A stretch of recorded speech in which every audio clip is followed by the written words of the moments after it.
예, 우리 민족의 특성이 뭐 여러 가지가 있는데 그 중에 하나가 이 감성이 풍부하죠. 예, 그래서 풍류를 즐길 줄 안다. 그래서 보면은 하여간 저 눈물을 많이 흘리는 민족으로 좀 알려져 있습니다.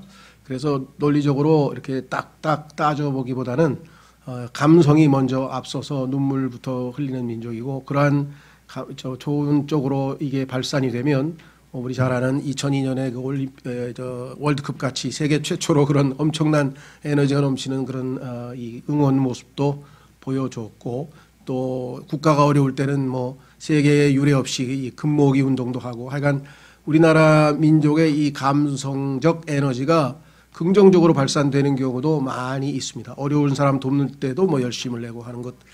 교회에서도 아마 세계적으로 유례 없이 큰 부흥을 이루었다 하는 것은 어쨌거나 하여간 감성적으로 뭐 울면서 크게 소리 지르고 뭐 어마어마하게 열정적으로 열광적으로 여의도에서도 모였었고 뭐 등등 있습니다. 그걸 다 우리가 부정적으로 볼 필요 없고, 또 긍정적으로 볼 거는 우리가 긍정적으로 당연히 보죠. 뭐 신앙생활 하면서 정말 주님의 십자가의 사랑 앞에서 한 번도 안 울었다, 그건 뭐 조금 이상한 거죠. 그렇죠? 뭐 신앙생활을 얼마나 했는지 모르지만 그 십자가의 사랑이 조금이라도 마음에 와 닿는다면 우리가 하나님 주님 앞에 감사의 눈물을 안이 흘릴 수 없고, 또 자주 우리가 뭐 그 이외에도 하나님의 한량없으신 섭리적인 손길과 돌보심에 감사하고 눈물을 흘리는 것 좋은 것이고 나쁜 것 아니지만, 너무 감상적으로 치우쳐서 너무 감정적으로 한쪽으로만 너무 치우친 것이 우리의 신앙이다 보니까 때로는 그 근거 없이, 그렇죠? 잘못하면 속습니다. 감정적 열정적 설교는 설교인데 가만히 들여다보니까 성경과 어긋나는 건데도 막 흥분해가지고 막 소리를 지르고 이 뭐랄까 이 흥분하면서 그런 방식의 잘못된 또 신앙도 우리 한국 기독교의 어떤 부정적인 모습으로 전 세계에 또 많이 알려져 있는 것도 사실입니다. 그래서 저는 좋은 점들을 잘 우리가 본받아야 하는 것이 좋다는 생각이고, 뭐 이것이 좋다 저것이 좋다 그걸 얘기하려는 건 아니고요. 오늘 제가 앞부분에 이렇게 썼습니다. 일반적으로 우리는 이성과 믿음을 서로 반대된다고 생각합니다. 그래서 신학서적에도 보면은 이성과 믿음에 대해서 이성은 우리에게 믿을 수 없다고 하지만 우리는 그래도 믿습니다. 뭐 이런 나름의 어떻게 보면은 좀 맹목적 믿음 또는 광신적 믿음, 이런 것들을 믿음이라고 생각하시는 분들이 더러 있는 것 같은데, 과연 성경에서 그런 것인가? 성경에 따르면 오히려 하나님께서는 이성적인 분이시고, 그렇기 때문에 우리에게 이성을 주셔서 우리가 조목조목 따져보고 확실하다 하고 확신이 들 때에는 믿고 순종할 수 있도록 그렇게 하셨습니다. 하나님께서 이성적이신 분이 아니면 우주가 이렇게 질서정연하게 움직일 수가 없죠. 그렇죠? 예. 자연과학이 존재할 수 있는 이유는 하나님께서 이성적이신 분이기 때문에 모든 것을 이성적으로 논리적으로 잘 체계화시켜서 만들어 놨기 때문에 인간이 준 이성으로 관찰하고 잘 분석해서 법칙도 찾아내고 하는 것이지 맹목적으로 하는 것은 아니라는 것. 자, 그래서 오늘 주님께서는 이스라엘 백성들의 그 하나님과의 관계에서 하도 답답하셔서 나하고 한번 변론해보자, 따져보자. 성경에 보니까 하나님의 복음, 사복음서는 예수 그리스도의 행적과 가르침을 보여주는 것이고요. 사도행전은 그 복음이 어떻게 전파되었는지 역사적 기록을 우리에게 제공하고요. 이제 새로 시작된 주님의 몸된 교회, 신약 교회가 무엇을 믿어야 할 것인지 그 교리적인 기본으로 하나님께서는 하나님의 복음이라고 하는 주제로 로마서를 쓰셨는데, 그 로마서라고 하는 책은 철저하게 논리정연하게 쓰여져 있다는 것입니다. 따라서 우리는 하나님께서 우리에게 원하시는 것은 구원받은 이후에 우리의 신앙생활에 있어서 첫 번째는 철저하게 논리정연하게 복음을 잘 이해해서 그 복음 말씀에 의해서 결론적으로 우리가 마음을 다해서 순종하는 것이다. 자, 그래서 제가 이렇게 썼습니다. 그러나 하나님께서는 우리가 올바로 믿으려면 이성을 올바로 사용해야 한다고 생각하십니다. 하나님의 복음을 논리적으로 설명하고 있는 로마서에서 하나님께서는 논리적 귀결을 의미하는 그러므로라는 접속사를 무려 32번이나 사용하셔서 우리를 설득하고 계십니다. 그래서 로마서를 빨리 이해할 수 있는 방법 중에 하나는 형광펜이든 뭔 펜이든 하나 들고 그러므로 나올 때마다 딱 줄을 쳐보세요. 그러면 그러면 맞네. 고개가 끄덕끄덕. 왜냐하면 아무 근거 없이 하나님께서 그러므로 하겠습니까? 예. 아무 근거 없이 그러므로를 남발하는 사람이 논리의 비약이라고 그러는데요. 예. 대한민국 유학생들이 미국 가서 혼쭐이 나는 게 아무런 근거도 제시하지 않냐고 논문에 갑자기 그러므로가 나오니까 교수가 이게 왜 그러므로냐 하고 물어보면 그러므로니까 그러므로죠. 뭐 이유가 있어야 그러므로가 되죠. 그러므로 어떻게 하자 그러면 앞에 설득이 돼야 되겠죠. 예. 자, 그래서 하나님께서는 무려 32번째, 32번이나 되더라고요. 그 중에서 핵심적인 이 네 가지 그러므로를 저희가 정확하게 파악하면 하나님의 복음 전체를 논리 정연하게 이해할 수 있다. 이해가 된 다음에 순종할 것이냐 아니할 것이냐는 이제 여러분에게 달려 있는 것이죠. 그렇죠? 충분히 하나님이 설득했는데 난 설득이 안 된다. 근데 어떻게 헌신하겠어요? 아무것도 모르는데. 물론 감정적으로 하나님이 나를 사랑하셔서 아들까지 주셨으니까 그 사랑에 얼마나 감동이 돼. 난 무조건 순종할 거야. 이것도 맞는 얘기죠. 그러나 뭘 알고 하나님께서 하신 일이 이런 것이었구나. 그래서 내가 이건 너무나 당연한 결과네. 이렇게 이해하자는 것이죠. 자, 그래서 우리 모두 제대로 설득되어 논리적으로 하나님이 설명하셨으면 우리가 설득이 돼야 될 거 아니에요. 하나님께서 설득하시려고. 성경에 보니까 이 일을 돕기 위해서 성령께서 우리를 설득하신다라는 말이 나오는데요. 우리는 꾸짖는다고 책망한다고 번역했는데 사실은 성경에 보면은 reprove란 말은 좀 설득에 가깝고요. 또 꾸짖는다는 rebuke는 따로 있습니다. 야단친다는 뜻이 아니라 성령께서 우리를 깨닫게 해서 설득시켜서 나는 죄인입니다 하고 그 고백을 하도록 하신다는 뜻인데요. 요한복음 16장에. 자, 그래서 설득이란 말을 제가 썼습니다. 따져보니 하나님 말씀이 맞네요. 이런 고백을 기다리고 계신 거죠. 그러므로 결론이 뭐냐? 헌신하여 합당한 reasonable, 여기 나와 있잖아요. reason에 나와 있는 reasonable, 합리적인 합당한 섬김을 통해 하나님께 영광을 돌하기 원합니다. 자, 그럼 결론부터 한번 읽고 왜 그 결론에 도달했는지 한번 따져가 보도록 하겠습니다. 로마서 12장 1절, 우리의 신앙생활의 첫 단계입니다. 로마서 11장까지 충분히 논리적으로 수긍이 된 사람은 그러므로 할 때 알겠습니다. 그러므로 이 결론이 맞습니다. 그래서 로마서 12장 1절 2절은 우리 신앙생활의 실천의 첫 단추입니다. 실천적인 신앙. 우리가 이제 신앙이라고 하는 것은 믿고 그 다음에 살아내야 되잖아요. 의인은 믿음으로 살리라 그랬잖아요. 자, 사는데 어떤 방식으로 살아갈 것인지 두 가지 원리가 나와요. 첫 번째, 그러므로 11장까지 논리적으로 다 설명했어요. 그러니까 결론이 뭐예요? 그러므로 어떻게 해야 되냐? 형제들아, 내가 하나님의 긍휼을 힘입어 너희에게 간청하노니 너희는 너희 몸을 거룩하고 하나님께서 받으실 만한 살아있는 희생물로 드리라. 그러니까 바쳐라, 네 몸을. 그래야 하나님께서 네 몸을 사용해서 하나님의 뜻을 이루시고 하나님께서 영광 받으실 거 아니냐.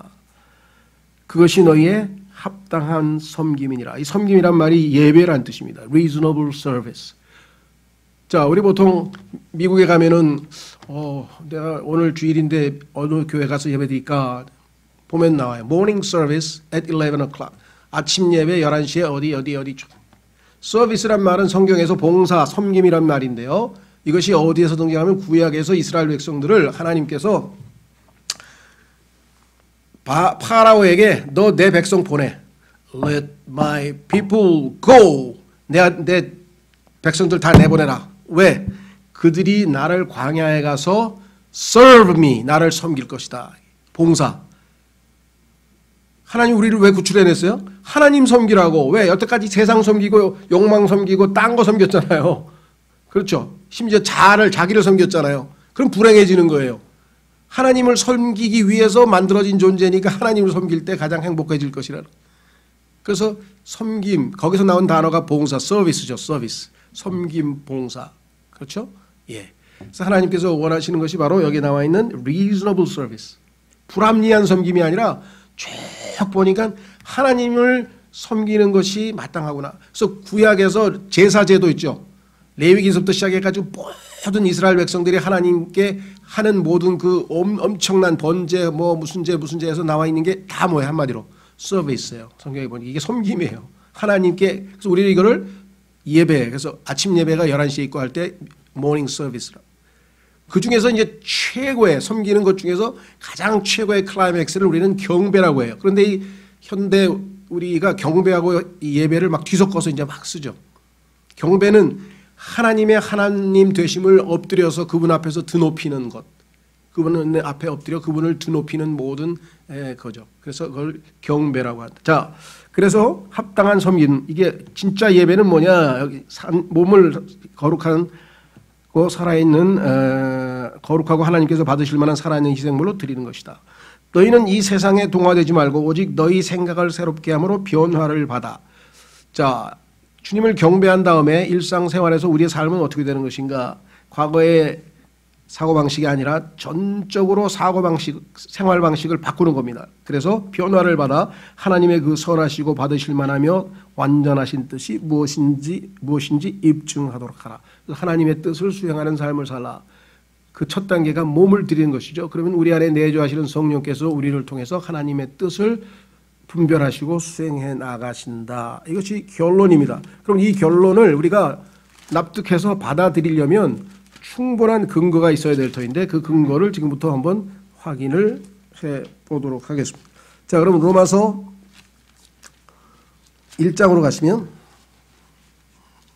여기 지금 정리라고 되어 있죠. 제가 잘못 썼네요. 글씨를 잘못. 정죄입니다. 정죄. 1번 정리의 그러므로가 아니라 정리한다는 뜻이 아니라 정죄. 우리는 하나님의 정죄의 대상이 되었다. 심판의 대상이 되었다.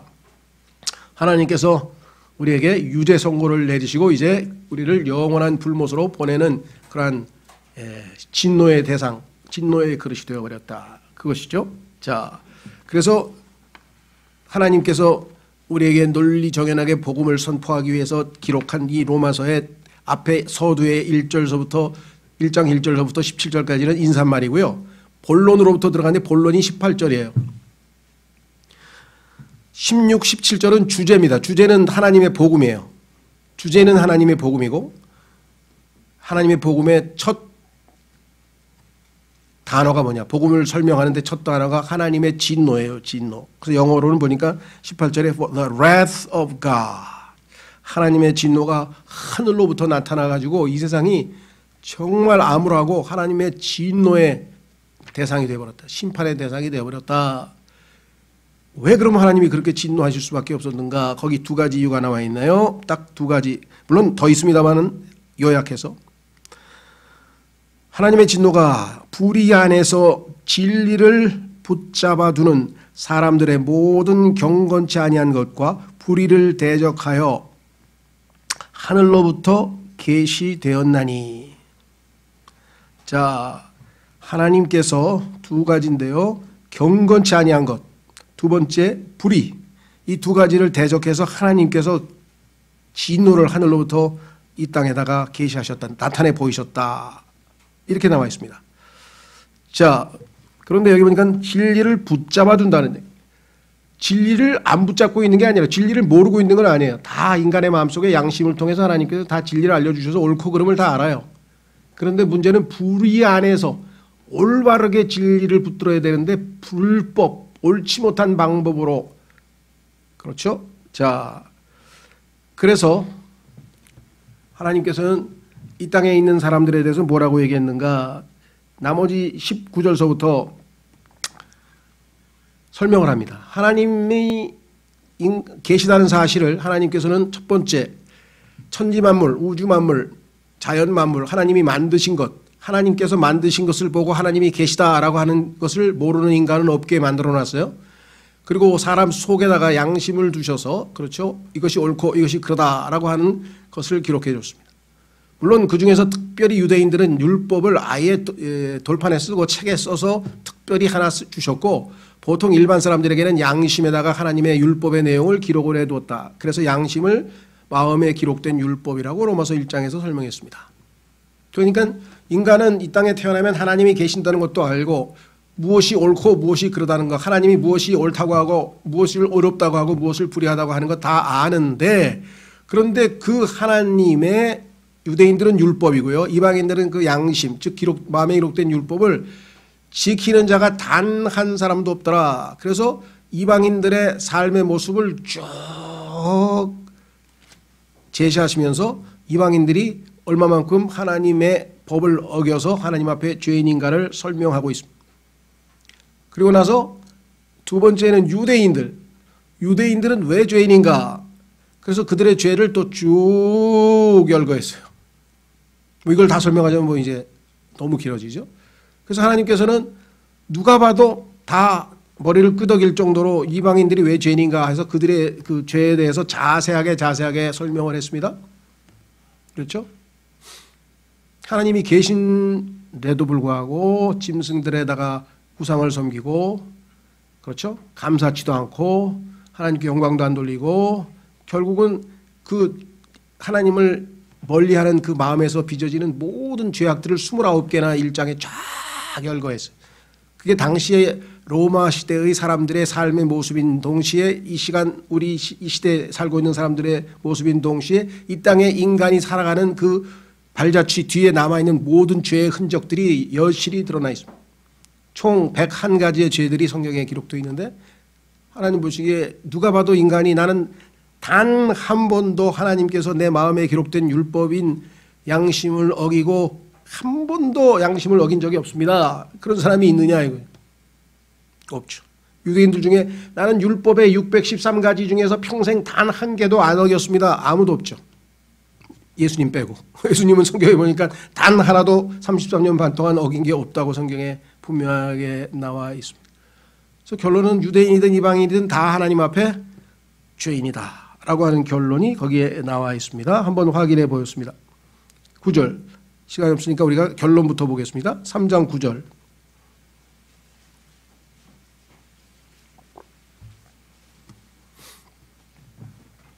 그러면 어떠하냐? 우리는 그들보다 나으냐? 우리는 유대인이고 그들은 이방인입니다. 결코 아니라 우리는 앞에서 유대인들과 이방인들을 검증하여 그들이 다 죄 아래에 있음을 입증하였느니라. 유대인도 죄인, 이방인도 죄인. 자, 그래서 어떻게 됐습니까? 하나님의 결론. 이 의로운 자는 없나니 단 한 사람도 없으며 깨닫는 자도 없고 하나님을 찾는 자도 없으며 그들이 다 길에서 벗어나 함께 무익하게 되고 선을 행하는 자가 없나니 단 한 사람도 없도다. 그들의 목구멍은 열린 돌무덤이라. 그들이 자기 혀로 속임수를 쓰나니 그들의 입술 밑에는 독사의 독이 있고 그들의 입은 저주와 쓴 것으로 가득하며 그들의 발은 피 흘리는 데 빠름으로 파멸과 고통이 그들의 길에 있어 그들이 화평의 길을 알지 못하였고 그들의 눈앞에는 하나님을 두려움이 없느니라 함과 같으니라. 결론이 뭐냐면 이 땅의 인간의 모습을 하나님께서 이렇게 평가하셨어요. 자, 여기 보시면 목구멍, 입, 혈, 발, 이거 참 의미심장하죠. 왜?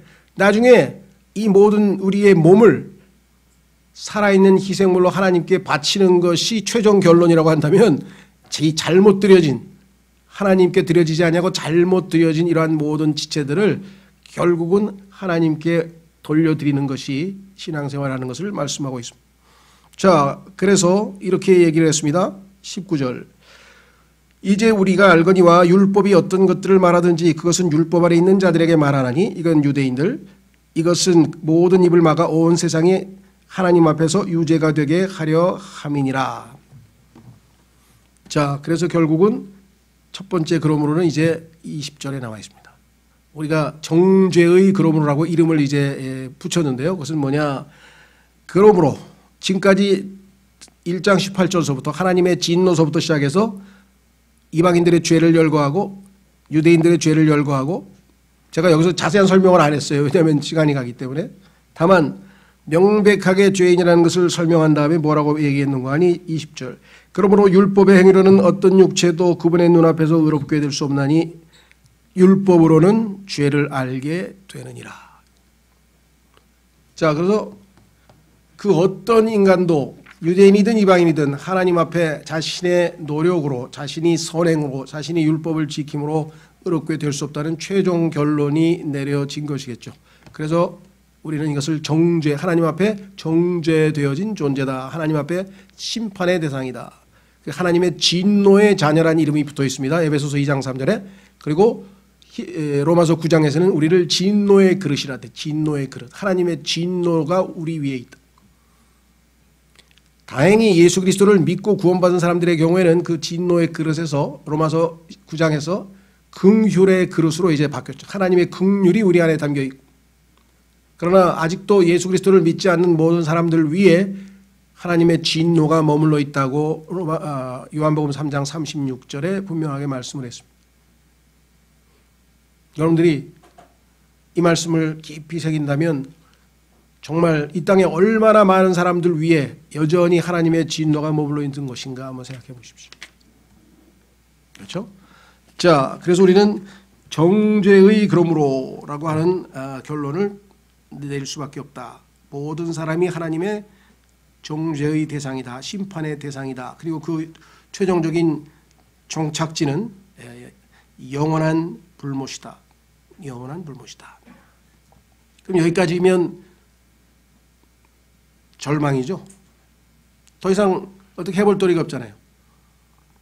그 어떤 방법으로도 그 어떤 수단으로도 인간은 하나님 앞에 의롭다함을 받을 수 없으니 절대적으로 거룩하시고 절대적으로 의로우신 하나님 앞에 심판받아 영원한 고통의 장소인 불못으로 던져질 수밖에 없다. 이게 성경의 논리적 결론입니다. 그렇죠? 자, 그런데 그러므로 말고 또 우리에게 가장 와닿는 또 중요한 접속사가 바로 21절에 나와 있습니다. 그러나 여기가 끝이 아니다 이거예요. 그러나 하나님 어떤 분이세요? 사랑이시라. 하나님의 긍휼은 끝이 없도다.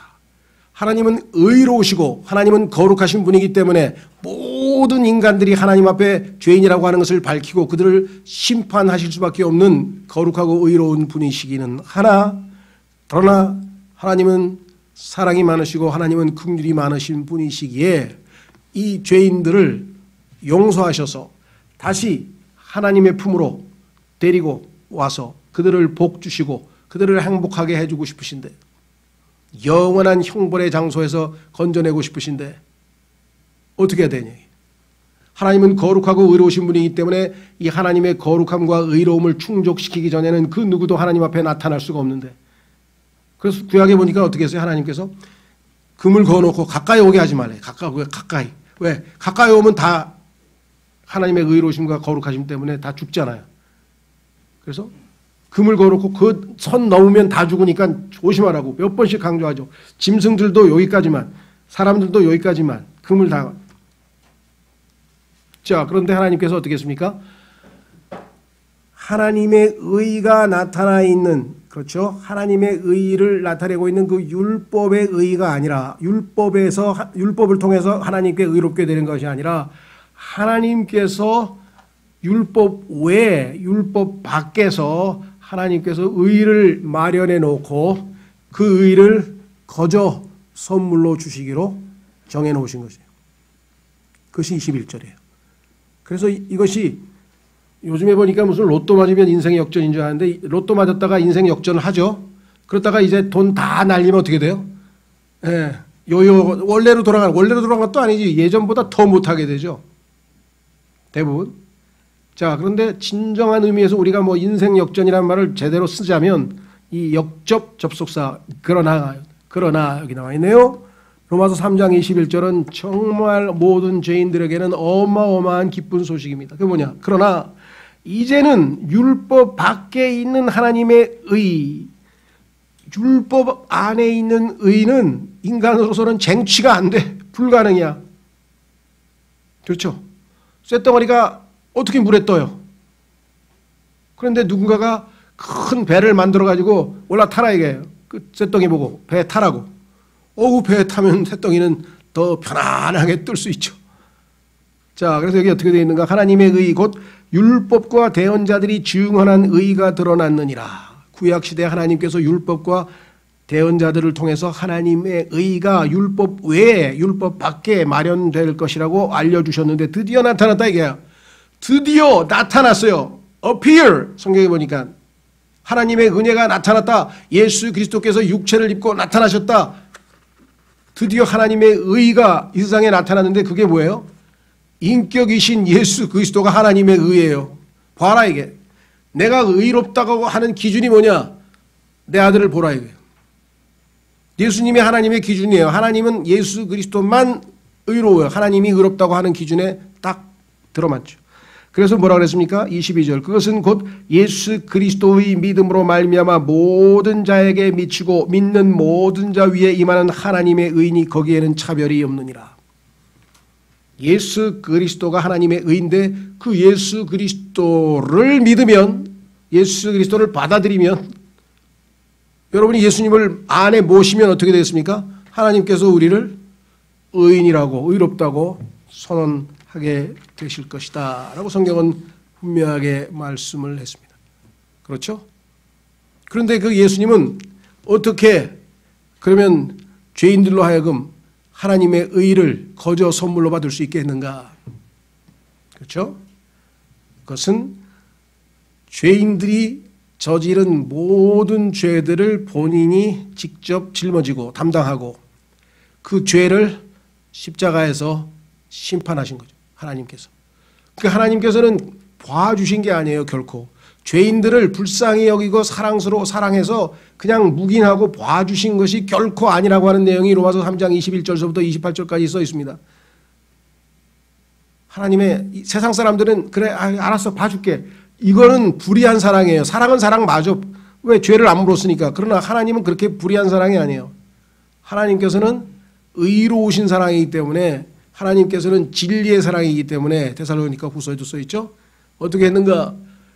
모든 사람들의 죄를 예수 그리스도께서 자신의 몸에 짊어지셨다고 베드로전서에 써있죠. 이 땅에 있는 모든 사람의 죄를 예수 그리스도에게 다 올려놓고 하나님께서 예수 그리스도가 고린도후서 5장에 죄가 되셨다. 예수님께서 우리를 대신해서 의인이신 그분이 죄가 되셨다고 성경에 써 있어요. 그러면 십자가에서 당시의 모든 인류의 죄들을 그 위에 올려놓고 하나님께서는 예수 그리스도를 심판하는 게 뭘 심판한 것이에요?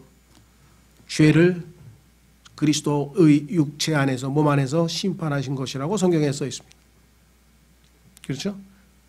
그래서 모든 죄를 하나님께서 다 심판하시고 그 죄값을 지옥에 내려가셔서 다 청산하시고 빚을 다 갚으시고 이제 without sin, 죄 없는 몸으로 성경에 써 있습니다. 예수님이 몸 위에 죄를 짊어지신 분이신데 그 죄들을 십자가에서 짊어지시고 멀리 저 속죄염소처럼 멀리 가서 지옥에 가셔서 그 죄들을 다 내려놓으시고, 그렇죠?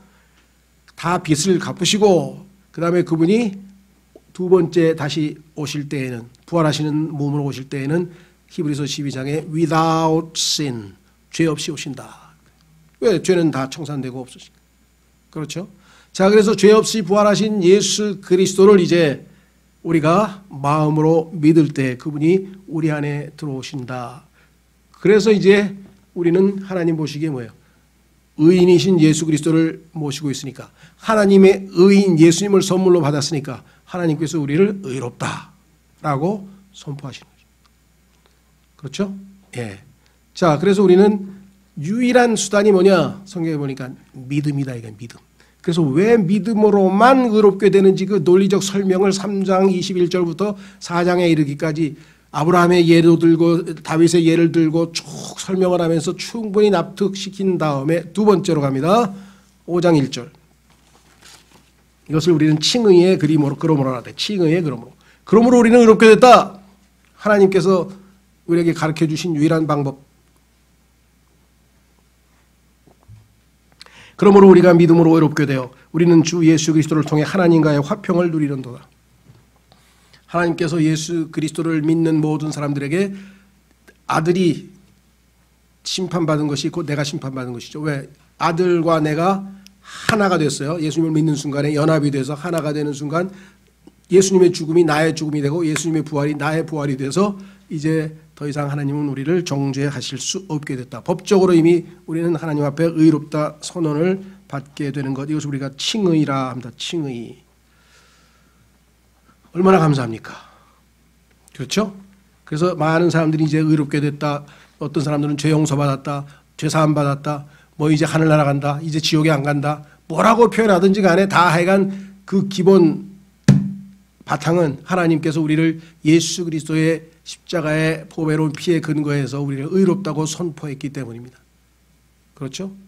이제 의롭게 된 우리는 그분의 은혜 아래 믿음으로 언제든지 들어갈 수 있다. 은혜의 왕좌 앞에 들어갈 수 있다라고 성경에 분명하게 얘기했죠. 그래서 로마서 5장 2절서부터 쭉 우리가 구원받은 후에 의롭게 된 사람의 삶에 대해서 기록이 되어져 있습니다. 자, 문제는 어디에 있는가? 의롭게 되었는데, 하나님 앞에 의롭게 되었는데, 그러면 계속해서 우리가 하나님 앞에 의로운 삶을 살고 있는가? 여기에 문제가 있다는 것이죠.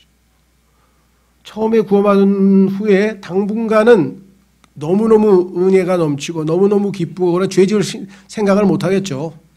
그래서 그냥 막 열심을 내고 막 헌신을 하고 봉사를 하고 막 하는데 어느 순간서부터 우리의 옛 육신이, 그렇죠? 예, 때로는 우리를 종노릇하게 만들어서 우리가 다시 죄를 짓는 상황에 처하게 된다. 이것 때문에 이제 많은 그리스도인들이 절망에 빠지게 되는 것이죠. 이유인즉슨 뭐냐 확인해 보겠습니다. 로마서 6장. 로마서 6장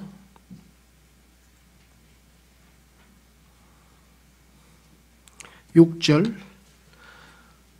우리가 이것을 알거니와 우리의 옛사람이 그분과 함께 십자가에 못 박힌 것은 죄의 몸을 멸하여 이제부터는 우리가 죄를 섬기지 아니하게 하려 함이니. 예수 그리스도를 믿습니다, 영접합니다 하고 마음으로 받아들이는 순간에 약속대로 성령님께서 우리 안에 들어오셔서 성령은 성경에 보니까 말씀의 성령의 칼이죠. 하나님의 말씀을 통해서 성령의 칼인 그 칼을 가지고 우리의, 여기 나와 있습니다, 죄의 몸이라, 죄의 몸, 죄의 몸과 우리는 혼이죠. 우리의 혼을 예리한 말씀의 칼로, 그렇죠? 말씀의 칼로, 성령의 칼인 말씀으로 예리한 칼로 딱 분리를 시킨다 이 말이죠. 예수 그리스도께서 성령으로 우리 안에 들어오는 순간 우리의 죽어있던 영이 다시 살아났습니다. 이것을 거듭났다고 했습니다. 그리고 우리의 혼이 죄의 노예 노릇하고 속박되어 있던 것에서 해방되었습니다. 영적 할례를 통해서. 그래서 골로새서에서는 우리의 몸을 죄의 몸이라고 하는 것에 덧붙여서 육신의 죄들의 몸, 이렇게 쉽게 설명을 했어요. 죄의 몸이 뭐냐? 육신의 죄들의 몸. 그래서 우리가 구원을 받아서 하나님의 자녀이지만 만약에 다시 육신을 따라 살면 어떻게 돼요? 육신 안에 있지는 않죠. 왜? 분리가 됐으니까. 그런데 우리가 육신을 따라서 살면 육신의 일들을 하게 되어 있다고 갈라디아서 5장에 써 있다 이 말이에요. 근데 우리는 예전에는 들러붙어 있어서 노예 상태이기 때문에 주인이, 남편이 시키는 대로 따라갈 수밖에 없어요. 죄의 종이니까. 그렇죠? 근데 지금은 분리됐다 그러잖아요. 영적 할례로 인해서 우리가 분리돼 가지고 내가 결단만 내리면 내 안에 들어와 계신 새로운 남편이신 예수 그리스도께, 그분께 내 몸을 산 희생물로 드릴 수가 있어요. 바쳐서 오히려 하나님께서 이 성령께서 우리를 통해서 성령의 열매를 맺으실 수가 있게 되는 것이죠. 그러니까 신앙생활은 이제 이 싸움이 벌어지는 거예요. 우리의 몸이 죄의 몸이다. 우리의 몸은 죄의 몸이다. 그래서 틈만 나면 우리를 다시 옛 사고방식, 옛 생활방식으로 살아가게끔 집요하게 우리를 아주 농락하려고 하는 것이 바로 이 우리의 몸이다 이거죠. 그렇죠? 예, 그래서 이 싸움. 그래서 성경에 보니까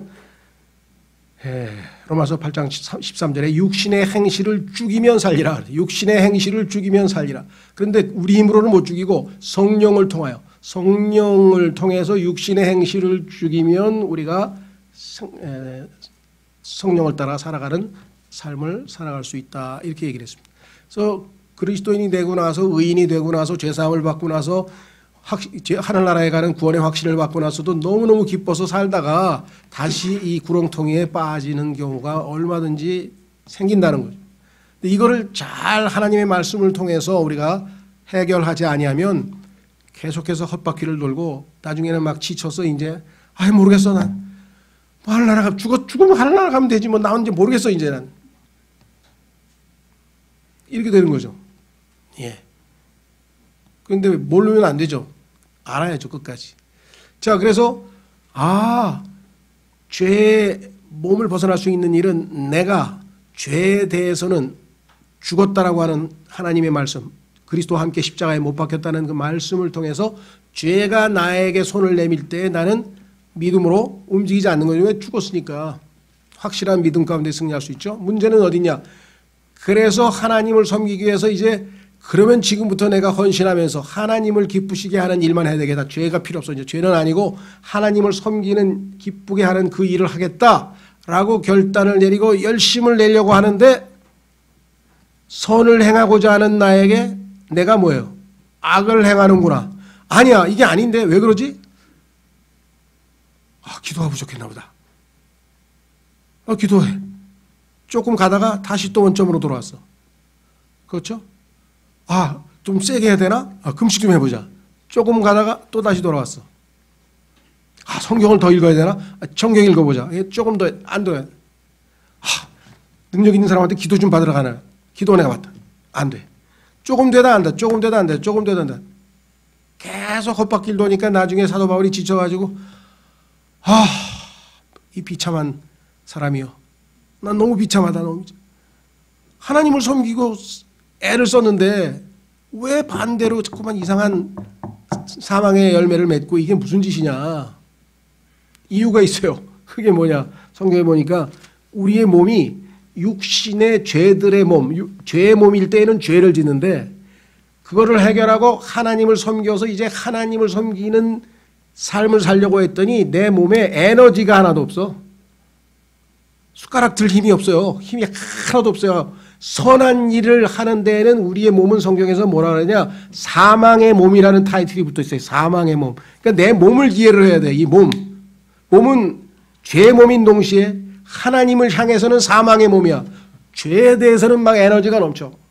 쉽게 얘기하면 막 도박은 3, 4일 동안 막 잠도 안 자고 그냥 도박하고 그냥 그 다음에 무슨 미든지 뭐를 갖다가 일주일 밤새고 보고 그래도 막 껐떡하네.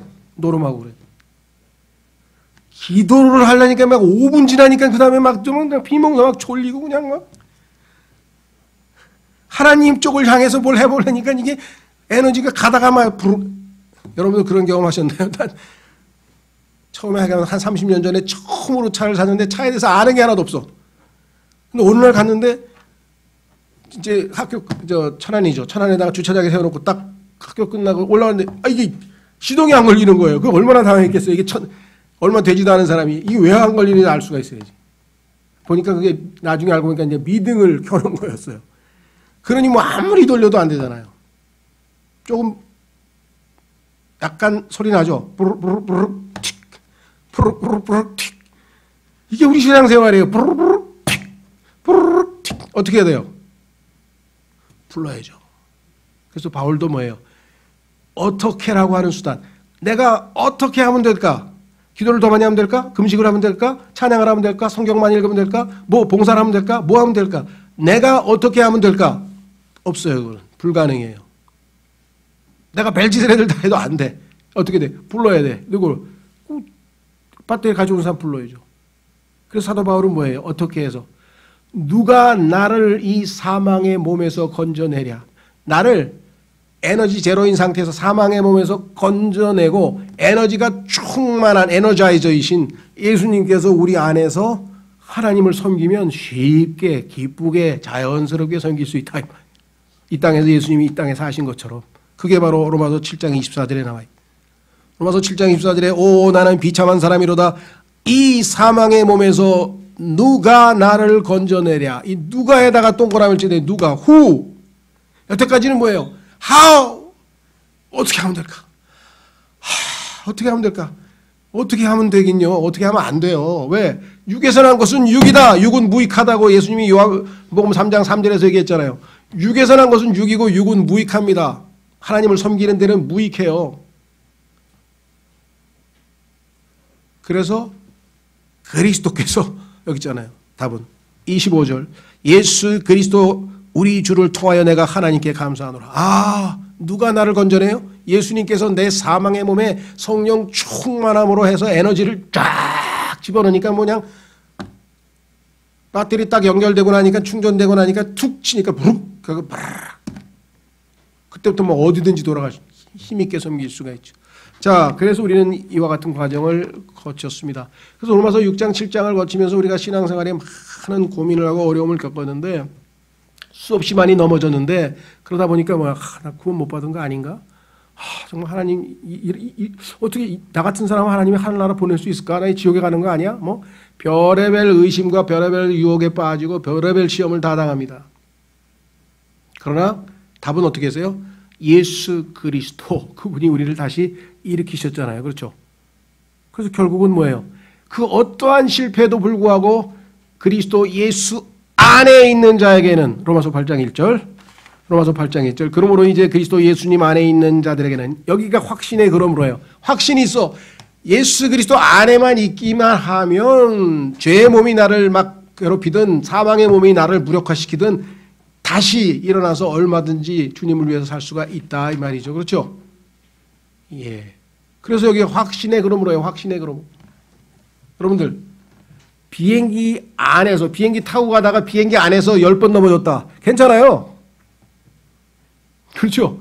근데 비행기 바깥에서 한 번 넘어지면, 한 번 떨어지면 어떻게 돼요? 끝이에요, 그거는. 우리는 그리스도 밖에 있는 게 아니에요. 그리스도 안에 있기 때문에 이 그리스도 안에서 우리가 죄를 지을 수도 있고 사망의 몸에 빠져서 무기력할 수도 있고 그 어떠한 상태에 놓이더라도 그리스도 안에 있는 자들에게는 정죄할 수가 없어요. 하나님이 정죄함이 없다 그랬잖아요. 이게 구원의 영원한 보장의 교리예요. 그러니까 구원의 영원한 보장의 교리를 논리정연하게 확실히 알면 그 다음에는 뭐예요? 실패해도 다시 일어나는 거예요. 의인은 7번 넘어졌다 8번 일어난다. 또 일어납니다. 또 일어납니다. 또 일어납니다. 그래서 결국은 체득할 때까지 사망의 몸에서 내가 벗어나려고 별의별 수단을 다 썼는데 이게 아니고 예수 그리스도께서 사시면 되는구나. Not I but Christ. 내가 그리스도와 함께 십자가에 못 박혀 있나니 그런즉 내가 사는 것이 아니오 그리스도께서 내 안에 사시는구나. 이거를 확실하게 의식하고 믿음으로 하면 예수님이 이 땅에서 능력 있게 모든 마귀들을 물리치고 담대하게 사신 것처럼 우리에게도 그 삶이 가능하다 이 말이죠.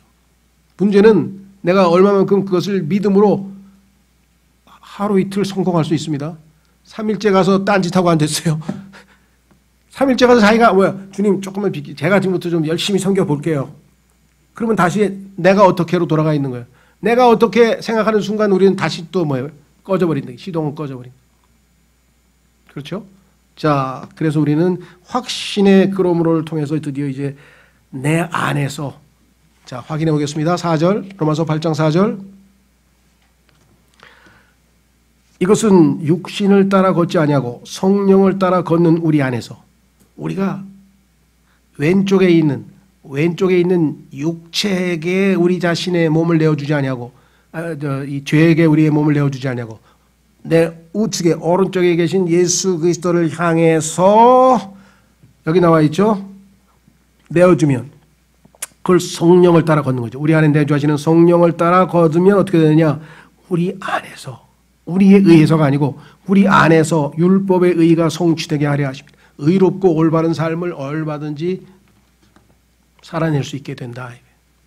그렇죠? 자, 한 구절 더 찾아보겠습니다. 마태복음 5장 16절. 마태복음 5장 16절.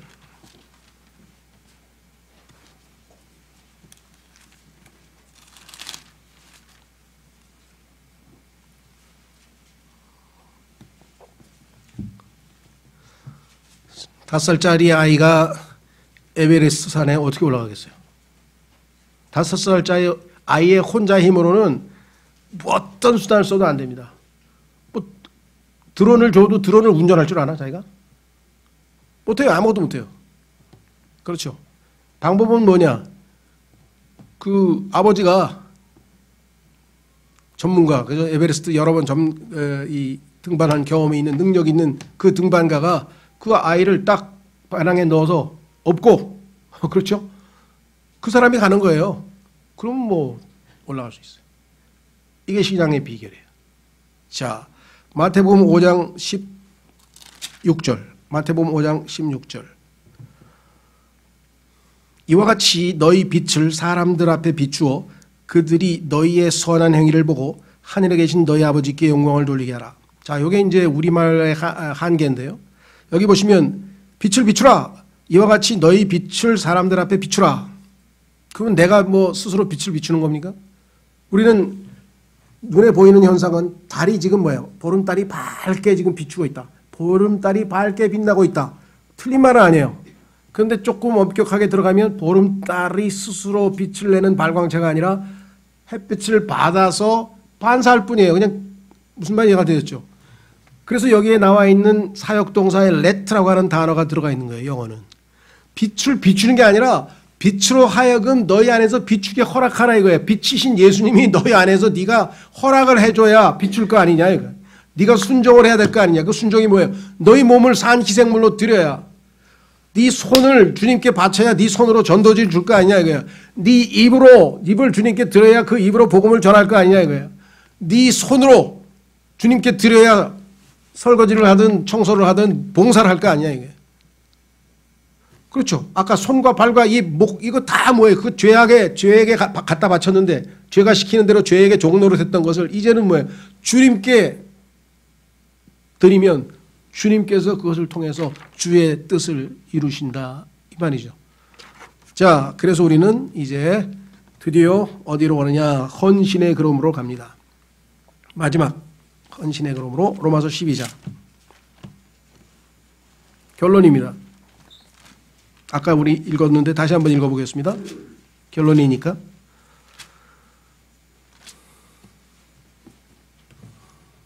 로마서 9장, 10장, 11장은 하나님께서 처음에 선택하신 아브라함의 후손 이스라엘 민족들이 실패했지만 그들은 하나님의 부르심이 후회하심이 없기 때문에 다시 그들을 회개시키셔서 회복시키셔서 결국은 하나님의 증인으로 천년왕국에 사용하실 것이다. 쓰임을 받을 것이다. 라고 하는 이스라엘의 과거, 현재, 미래에 대한 이야기를 9장, 10장, 11장에서 설명을 했어요. 왜? 이스라엘은 하나님의 계획의 한 축을 담당하기 때문에. 그래서 이제 가로 안에 일종의 이제 들어가 있는 것이고 8장 끝에서 결론이 구원의 영원한 보장을 딱 설명했습니다. 너희의 구원은 영원히 보장되어 있어. 그 어떠한 것도 하나님의 사랑을 빼앗을 수가 없어. 라고 확신을 시켜주신 다음에 그러므로 너희가 해야 될 일이 뭐냐 이래. 아까 우리 읽어보세요에서 나왔지만 하나님께서 우리를 이 땅에 만드신 목적은 하나님께 영광을 돌리기 위한 것이죠. 그러니까 하나님의 목적이 거기 한 구절 확인을 하고 12장으로 가야 되는데 8장 29절 로마서 8장 29절에 보면요. 8장 28, 29절 로마서 8장 28, 29절에 보시면 우리가 알거니와 하나님을 사랑하는 자들 곧 그분의 목적에 따라 부르심을 받은 자들에게는 모든 것이 합력하여 선을 이루니라. 이 구절처럼 남용되고 있는 구절이 없어요. 자, 모든 것이 합력하여 선을 이루느니라고 하는 이 말을 90% 이상이 넘는 그리스도인들이 다 어떻게 해석하느냐. 지금은 내가 고난받고 힘들고 어렵고 힘들지만 나중엔 다 잘 풀릴 거야. 다 잘 풀릴 거야. 다 잘 될 거야. 이런 기복신앙적으로 갖다 푸는 거예요. 근데 여기서 얘기하는 선은 뭐냐? 29절에 써 있어요. 성경에서 문맥에서 너무 많이 벗어나면 안 되죠. 하나님이 굿한 건 누구예요? 하나님이 굿하고 만족한 것. 예수 그리스도시잖아요. 그러니까 하나님이 최종 목적은 이 땅에 있는 죄인들을 구원하셔서 그들을 빚으시고 변화시키셔서 그들의 순종과 헌신을 통해서 어떻게 하나님의 아들의 형상으로 우리를 완성시키는 거예요. 예수님을 닮게 만들어서 예수님하고 똑같은 모습으로 바꿔놓는 거예요. 그게 써 있잖아요. 29절에. 그분께서는 자신이 미리 아신 자들을 또한 예정하사 어떻게 예정했어요? 자신의 아들의 형상과 같은 모습이 되게 하셨나니 이게 최종적인 하나님의 목적이에요. 그래서 갈라디아서 4장 19절에 우리 안에 그리스도께서 들어오셨는데 그분이 점점 자신의 모습을 형성시키셔서 점점 우리가 그리스도의 모습으로 성령에 의해서 변화되어 간다. 고린도후서 3장에서도 우리를 변화시키시는 성령의 능력에 의해서 우리가 이제 한 걸음 한 걸음 예수 그리스도를 닮아가는 모습으로 변화되어 간다라고 성경은 분명하게 말씀을 했죠. 그러니까 우리의 최종적인 목적은 모든 것이 합력해서 뭐예요? 우리로 하여금 예수 그리스도를 닮도록 하는데 기여한다는 뜻이지 만사가 잘 풀려서 잘 먹고 잘 산다가 아니고 오해하시면 안 되고요. 자, 그래서 우리는 로마서 12장 1, 2절 이제 마무리 짓겠습니다. 어떤 분들은 좁게 해석하시는 분이 있어요. 그것은 무슨 뜻인가 하니 36절, 그러니까 11장 36절에 연결되는 그러므로다 이렇게 해석하시는데 그것도 틀린 건 아닙니다. 그래서 성경 전체를 조금 더 포괄적으로 넓게 보면 지금까지 읽은 모든 것들의 최종 결론이죠. 그 뭐냐? 36절 모든 것이 그분에게서 나오고 그분으로 말미암으며 그분께로 돌아가나니 영광이 그분께 영원토록 있기를 원하노라. 아멘. 모든 것이 그분에게서 나오고 다 하나님 거 아니냐? 모든 것이 그분으로 말미암고 모든 것이 그분께로 돌아가니까 당연히 우리도 하나님의 것인 우리의 몸과 혼으로 하나님께 영광을 돌려야 되지 않느냐. 물론 맞습니다. 고린도전서에도 보면은 우리 게 아니고 핏값으로 사셨으니까 우리의 주인이 따로 계시고 우리 것이 아니고 하나님의 것인 우리의 몸과 우리의 영으로 하나님께 영광을 돌리라. 고린도전서 6장에 나오고 그렇죠. 말은 그래서 36절에 걸려서도 그러므로가 성립이 되지만 조금 넓게 보면 지금까지 우리가 얘기했잖아요. 모든 사람이 하나님 앞에 정죄를 받았다. 그런데 하나님께서 율법 바깥에서 하나님의 의를 제공하고 그것을 믿음으로 선물로 우리에게 믿는 자들에게 선물로 주셔서 믿음으로 그것을 받아서 우리가 하나님 앞에 의롭게 되었다. 비록 우리가 의롭게 되어서 하나님의 자녀가 되었지만 우리의 죄의 몸과 우리의 사망의 몸으로 인해서 우리가 자주 실패하고 무너지고 이와 같이 힘든 삶을 살아왔다. 그럼에도 불구하고 그리스도 예수 안에 있는 자에게는 결코 정죄함이 없이 그리스도 예수께서 우리를 다시 일으켜서 성장시키고 변화시켜서 우리로 하여금 하나님의 아들을 닮아가게 하신다. 그렇죠? 영원한 구원의 영원한 보장이 확실히 보장되어 있다. 그 어떠한 것도 하나님의 사랑을 에서 우리를 빼앗을 수 없다. 그 결론이 뭐예요? 그러므로 어떻게 해야 되냐? 이제 어떻게 살 거냐? 우리의 몸을 하나님께 산 희생물로 내어드리자. 그렇죠. 그러면 하나님께서 우리의 몸을 통해서 하나님의 뜻을 성취할 것이고, 두 번째, 너희의 세상에 동화되지 말고 너희의 생각을 변화시켜서 이제부터는 내 욕망, 내 목적, 내 계획, 나의 성공, 나의 삶의 인생의 보람, 자아 성취 아니고 무엇? 하나님을 기쁘시게 하는, 하나님께 영광을 돌리는, 하나님의 목적을 이루는, 그래서 그것이 하나님의 뜻을 분별하고 입증하도록 하자. 그래서 이제는 하나님의 뜻을 수행하는 삶을 헌신을 통해서 살아가자. 이것이 당연한 reasonable service가 아니냐 이거죠. 합리적인, 나는 설득이 안 돼서 난 못하겠다. 뭐 그런 분 할 수 없지. 하나님 앞에 조금 더 설득해달라고, 확실하게 좀 설득해달라고 한번 해보세요. 어떻게 더 설득을 해야 될지는 잘 모르겠습니다만은, 그래서 오늘 최종적인 결론은 헌신하여 하나님의 뜻을 분별하고 그 뜻을 이루도록 하자.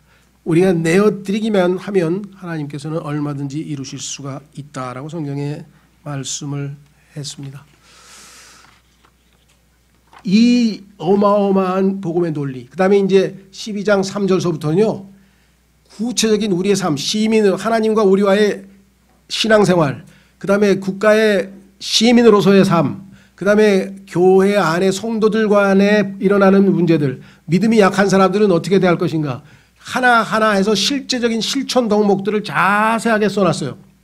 그러니까 우리가 제대로 된 헌신하고 있나? 점검할 수 있어. 12장 3절부터 나머지 다 읽어보면 내 삶이 아직 그와 같은 모습을 안 보이면 나는 아직 덜 헌신하고 아직도 육신을 여전히 쫓아 사는 모습이겠죠. 그렇죠? 얼마나 논리정연합니까? 12장 3절서부터는 너희의 실제 매일매일의 삶이 이와 같은 것이 되는 것이 최종 목적이야. 이쪽으로 가고 있는지 한번 보자. 그렇죠? 그래서 우리가 기억나세요? 첫 번째, 이 지금처럼 그 수련회 가서 로마서 전체를 한번 살펴봤고요. 두 번째는 로마서 5장, 6장, 7장에 가서 그 일어나는 문제들을 다시 한번 살펴봤고요. 그 다음에 이스라엘에 대해서 한번 살펴봤고요. 그 다음 해 수련회에서, 그 다음 마지막 수련회에서 실천에 12장서부터 3전서부터 마지막까지 실제적인 모습이 어떻게 되는지 이게 다 매년 수련회에서 다 우리가 반복해가지고 기초를 확고하게 잡아서 논리 정연하게 확실하게 진리에 바탕해서 우리의 신앙생활을 해갔으면 좋겠습니다. 예, 오늘 이 시간 주님의 그 논리 정연한 말씀 앞에 변론하자, 따져보자 하셨는데 제가 따져보니 제 몸을 헌신해서 하나님의 뜻을 분별하여 사는 것이 합당한 섬김이라고 하는 결론에 도달했습니다. 그 같은 고백을 하시고 이를 수행하는 때 주님께서 함께 하셔서 이겨낼 수 있도록 승리할 수 있도록 도와주십시오. 다 같이 기도하겠습니다.